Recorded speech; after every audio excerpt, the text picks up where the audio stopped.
एक बार फिर से आप सभी का बहुत-बहुत स्वागत है हमारे यूट्यूब चैनल पे। आज फिर से मैं आप सभी के लिए क्लास 11th सोशियोलॉजी समाजशास्त्र परिचय है, ये चैप्टर नंबर 4 है जिसका नाम है संस्कृति तथा समाजीकरण, कल्चर एंड सोशलाइजेशन। आज हम इसके नोट्स के बारे में पढ़ने वाले हैं। चैप्टर 4 को शुरू करने से पहले मैं आपको बताना चाहूंगा चैप्टर 1, चैप्टर 2 और चैप्टर 3 इन तीनों के वीडियोस हमारे यूट्यूब चैनल पे आ चुके हैं। यदि आपने इन वीडियोस को नहीं देखा तो जरूर देखें, आपके एग्जाम के पर्पज से काफी महत्वपूर्ण होने वाला है। तो आइए शुरुआत करते हैं आज हम क्लास 11 सोशियोलॉजी चैप्टर 4 के सबसे महत्वपूर्ण पॉइंट से। सबसे पहला पॉइंट हमारा कहता है टायरल के अनुसार संस्कृति को किस प्रकार से बताया गया है। याद रखिएगा, टायरल एक व्यक्ति का नाम था। इन्होंने जो संस्कृति के बारे में बताया है इसके बारे में जान लेते हैं। टायरल ने कहा है संस्कृति एक जटिल पूर्णता है जिसके अंतर्गत अर्थात जिसके अंदर ज्ञान भी आता है, विश्वास भी आता है, कला भी आता है, नीति आता है, कानून आता है, प्रथा आता है और अन्य क्षमताएं एवं आदतों को भी संस्कृति के अंदर सम्मिलित किया जाता है। ये किसने कहा था? ये टायरल ने कहा है, जिन्हें मनुष्य समाज के सदस्य के रूप में ग्रहण करता है। अब देखिए, संस्कृति की अगर हम बात करेंगे तो संस्कृति को एडॉप्ट कौन करता है? संस्कृति को एडॉप्ट करने वाला मानव ही तो होता है। इंसान के द्वारा ही तो संस्कृति एडॉप्ट होता है। और कौन कौन सी चीजें इसके अंतर्गत आती है? तो ज्ञान आता है, विश्वास, कला, नीति, नियम, प्रथा और अन्य क्षमताओं को इसमें सम्मिलित किया जाता है जो मानव अपने प्रतिदिन की दिनचर्या में एक्सेप्ट करता है। हम बात कर लेते हैं संस्कृति के बारे में कि संस्कृति क्या होता है। तो देखिए, सामाजिक अंतःक्रिया के द्वारा संस्कृति सीखी जाती है तथा इसका विकास होता है। सामाजिक अंतःक्रिया करने का मतलब है समाज के अंदर जब आपसी संबंधों के अनुसार बहुत सारे काम प्रतिदिन होते हैं, इसी से संस्कृति को सीखने का मौका प्राप्त होता है और यहीं से संस्कृति का विकास भी होता है।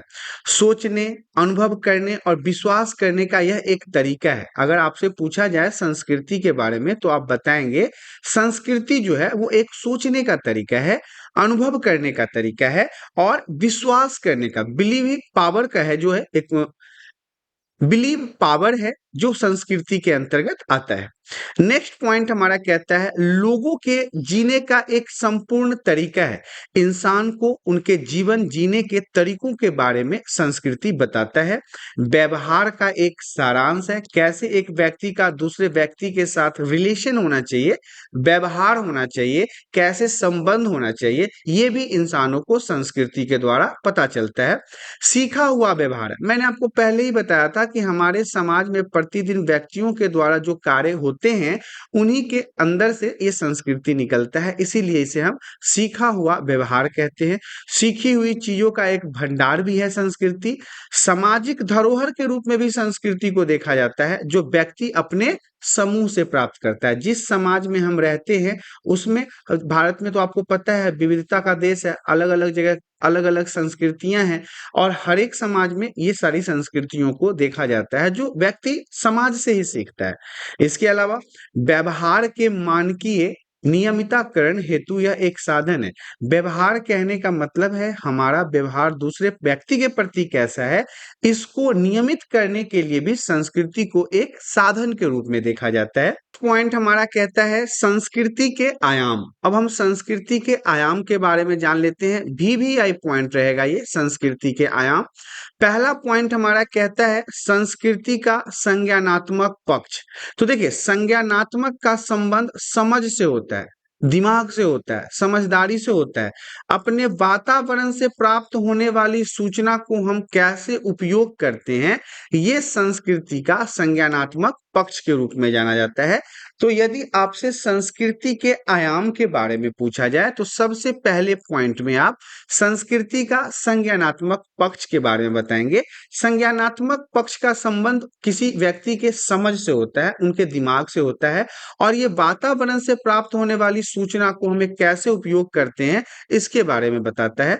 दूसरे नंबर पे आता है मानकीय का पक्ष। देखिए, मानकीय पक्ष में लोक रीतियां हैं, लोकाचार आचार हैं, प्रथाएं हैं, परिपाटियां हैं, कानून इत्यादियों को शामिल किया गया है। बहुत सारे ऐसे रीति हैं जो हमारे समाज में बहुत पहले से चलता आया है। बहुत सारी प्रथाएं हैं। परिपाटियां का मतलब होता है कि अपने गांव वगैरह में, अपने समाज में ही किसी प्रकार के ड्रामा को लोगों के सामने प्रस्तुत करते हैं, और इसके साथ साथ इसमें कानून भी शामिल है। यह या नियम है जो विभिन्न संदर्भों में सामाजिक व्यवहार को दिशा निर्देश देते हैं। सामाजिक व्यवहार को एक प्रकार का रास्ता दिखाने के लिए मानकीय पक्ष का उपयोग होता है। सभी सामाजिक मानकों के साथ स्वीकृतियां होती है जो अनुरूपता को बढ़ावा देता है। इसके एक्सपेक्टेशन को बढ़ावा देता है मानकीय पक्ष। नेक्स्ट पॉइंट हमारा कहता है संस्कृति का भौतिक पक्ष। भौतिक पक्ष में हम औजारों को उपयोग में लेते हैं, तकनीक को लेते हैं, भवनों को लेते हैं, यातायात को लेते हैं, साधनों के साथ साथ उत्पादन के संप्रेषण एवं उपकरणों से संदर्भित है।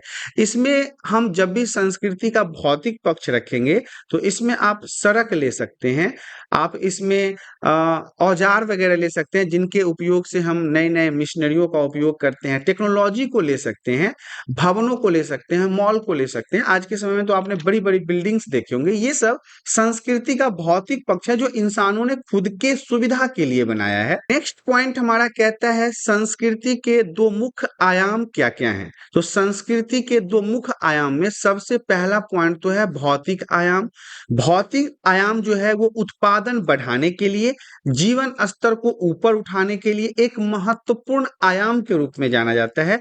उदाहरण के लिए इसमें औजार, तकनीकी, यंत्र, भवन, यातायात के साधन इत्यादियों को संलग्न किया जाता है। यह संस्कृति के भौतिक आयाम के रूप में जाना जाता है, जिसमें आपको औजार, तकनीकी यंत्र, भवन, यातायात इत्यादियों को जोड़ा जाता है। वहीं पे अगर हम अभौतिक की बात कर लें तो ये संज्ञानात्मक तथा मानकीय पक्ष अभौतिक होते हैं।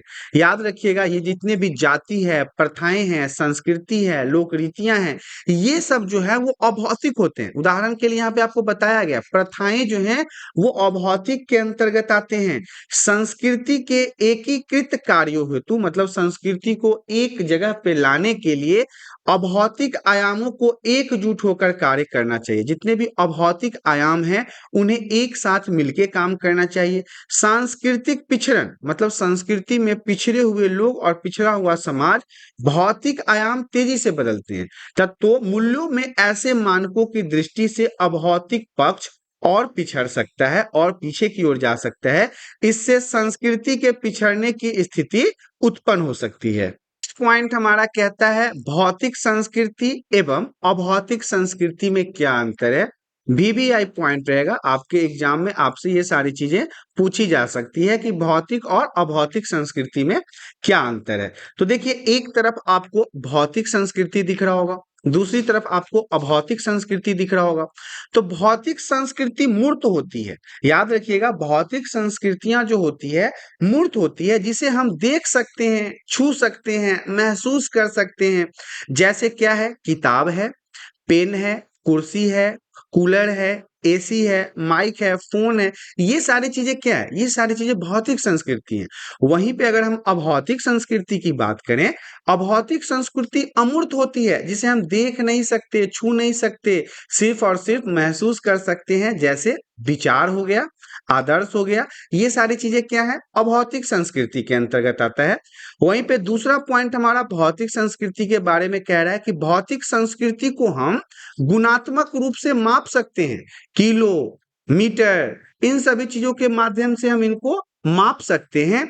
अभौतिक संस्कृति को हम गुणात्मक रूप से आसानी से नहीं माप सकते। आप विचार को नहीं माप सकते, आप आदर्श को नहीं मान सकते, आप किसी भी गुणवत्ता को इसके अनुसार माप और तौल नहीं कर सकते हैं। ये अभौतिक संस्कृति के और भौतिक संस्कृति का दूसरा अंतर था।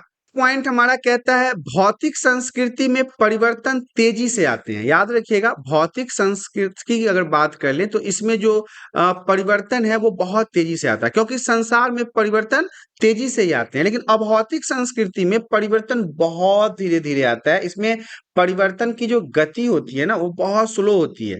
लोग धीरे धीरे इसमें अपने विचारों को बदलते हैं। नेक्स्ट हमारा फिर से है भौतिक संस्कृति।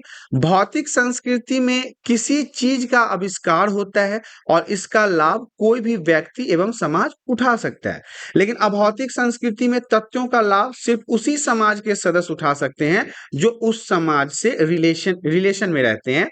नेक्स्ट और लास्ट है हमारा भौतिक संस्कृति। भौतिक संस्कृति के तत्व आकर्षक होते हैं, देखने में खूबसूरत होते हैं, अट्रैक्टिव होते हैं, हमारे फायदे के लिए बहुत अच्छे माने जाते हैं, इसीलिए हम इसे आसानी से क्या कर लेते हैं, एक्सेप्ट कर लेते हैं, स्वीकार कर लेते हैं।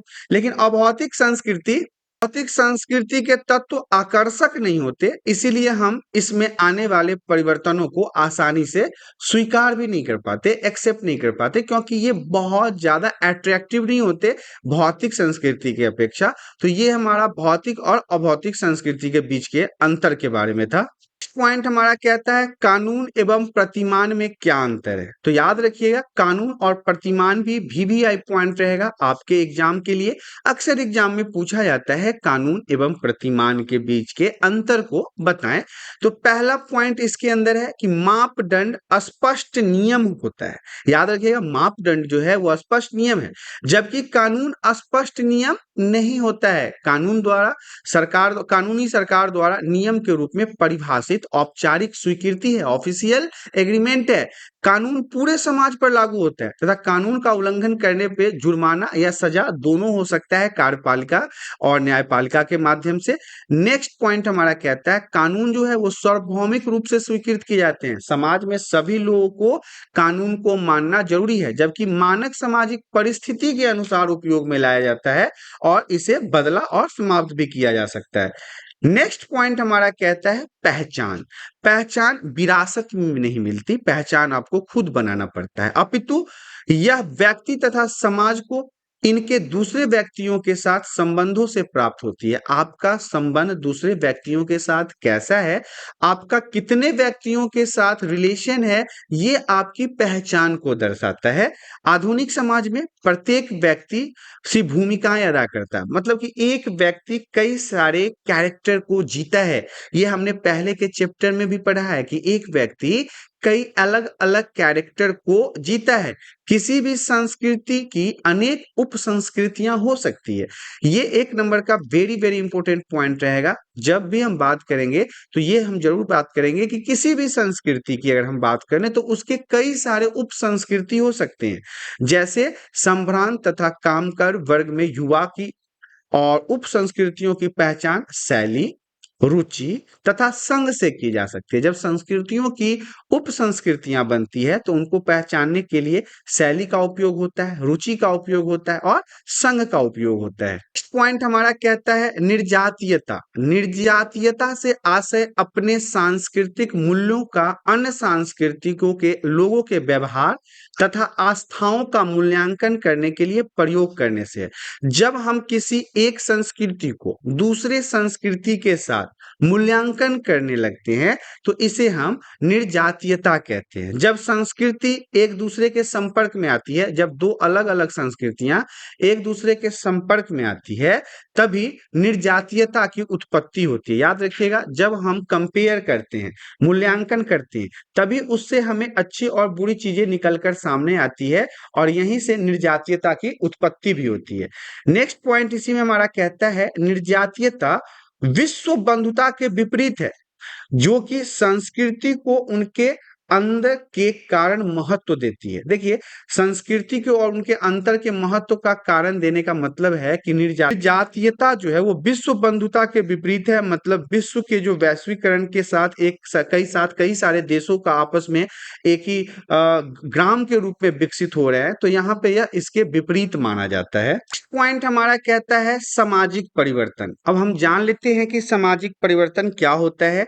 सामाजिक परिवर्तन वह तरीका है जिसके द्वारा समाज अपनी संस्कृतियों के प्रतिमानों को बदलता है, अपने नियमों को बदलता है। सामाजिक परिवर्तन आंतरिक या बाहरी दोनों हो सकते हैं। समाज के अंदर परिवर्तन अंदर से भी देखने को मिल सकता है और बाहर से भी देखने को मिल सकता है।